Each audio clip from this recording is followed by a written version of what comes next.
So lately the spirit has me on a save the children wave, and we just gonna go with it. Okay.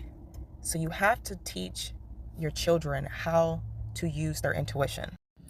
Children actually have a stronger connection to their intuition than adults do because they are more unfiltered.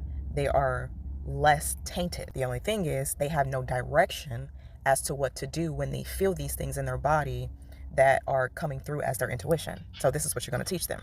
So the way that I'm about to explain this to you is exactly the way you need to explain it to them, or you can just show them the video. Let's get it.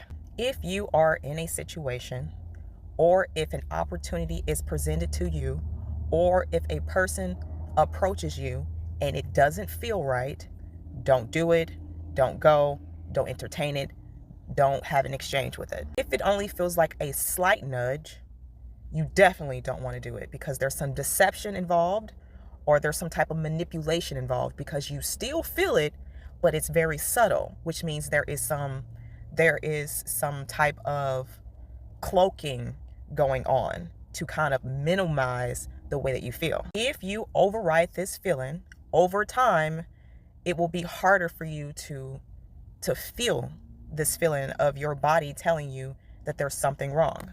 You will feel the offness in either your chest or the top part of your stomach. This is your body indicating to you that what is being offered to you or the situation that you're about to walk into is not in alignment with your best self, your highest good, or any manifestations or goals that you may currently be focused on. Overriding this feeling and ultimately being in agreement with this misalignment can open the doors for calamity, mishap, accidents, mistakes, all kinds of things that are negatively associated with whatever it is that you're trying to do or whoever it is that you are. And for my spiritual people, this is what you call stepping outside of the will of the Creator. Now, sometimes you will do something, you will go somewhere, or you will already be in interaction with someone, and then suddenly you will feel the misalignment, or you will feel the offness come up for you. This is what you call a change in seasons. You know how they say that some people come into your life for a season, or some situations last for a season? This is your body indicating to you that the season is over and you need to now exit the situation, or you need to cut ties with this person and move on. So you might think, oh, well, it was okay before. Yeah, because you needed this situation, or you needed this person, or you needed to be in this place for a particular thing. And now your body is indicating to you that you've already gotten what it is that you needed from this person, place, thing, or situation. And now it is time for you to exit stage left. If you do not leave the situation, leave that person or that place, when you get that nudge in your chest, or typically it comes in the top of your stomach, if you don't take that warning and take that heed, you are now in agreement with misalignment, and you are stepping outside of the will of the Creator, or you are stepping outside of alignment with your highest good and your highest self and any manifestations or goals that you have set and planned for yourself. This opens the door for heartache.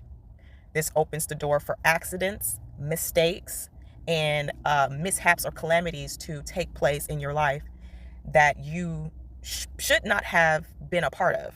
The longer you stay, the more negativity you experience. And then you will end up learning a lesson the hard way. So this is where discipline comes in. And the discipline comes in as far as making that move, even though you may, in your mind, it may not be a big deal, or you might even want to stay, okay? But if your body is telling you that now this is a misalignment, you have to have the discipline to make that move. And this over time will build trust with yourself, which increases your self-esteem. Again, if you start to feel these nudges and you completely ignore them, your body will feel them less and less. You will become immune to it, and you will not be able to distinguish when you feel these nudges telling you to make a move or to exit stage left. And then you'll just be exposed to having to learn lessons by by pain and suffering. And then the pain that you experience over and over will give your body a different type of sensitivity so that you can learn to listen to that. It's your body's way of rerouting. It's like, oh, well, the human is not listening to these signals, so let's create some different signals in the body. And then that's when you become sensitive to pain after a while, because the body's job, or the mind, which configures the body, okay, the mind's job is survival. Okay, so when your intuition kick in, it's to help you survive, to live longer. So this is how you use your intuition. It's actually quite simple, but due to, again, the inability to be disciplined or to actually listen to your body, or not being able, or not having the information or the knowledge to know what to do when you feel these nudges, it can really throw you off. But this is how you use your intuition. This is how you stay out of trouble, and this is how you have a good life. Make sure you hit that like button for me. Make sure you subscribe or follow, and don't forget to click the link in the bio or the description box, www.GodstyleBilal.com, to leave me a tip. I love you so very much. You have a great day. Mwah.